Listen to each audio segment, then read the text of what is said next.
అయితే అందరిని గుర్తుపెట్టుకున్నారు అనమాట.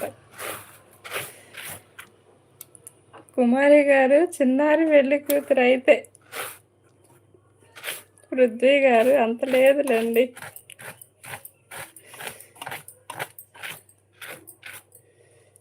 ఇప్పుడు ఆ సైకిల్ ఉందా? లేదండి. నేను నా పని అయిపోయిన తర్వాత మా చెల్లికి ఇచ్చా. మా చెల్లి వాడిన తర్వాత మా మామయ్యల అమ్మాయి తీసుకుంది. 1 సంవత్సరం ఏమో వాడుకున్నట్టున్నారు. తర్వాత వాళ్ళు అమ్మేశారు.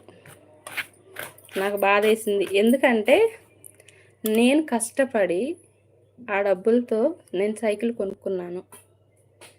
నిజంగా గోపి చాలా బాగా గుర్తు చేశావు. నేను అప్పుడప్పుడు తలుచుకుంటాను కూడా నా సైకిల్ని, నా కష్టాన్ని. కష్టపడి నేను వేరే వాళ్ళ దగ్గర ఆ సైకిల్ కొనుక్కున్నాను అనమాట. సెకండ్ హ్యాండ్లోనే చంద్రబాబు నాయుడు ఇచ్చిన సైకిల్ వేరే వాళ్ళ దగ్గర నేను కొనుక్కున్నా. అది కూడా నా కష్టంతోనే. 1 రూపాయి కూడా ఎవరిది లేక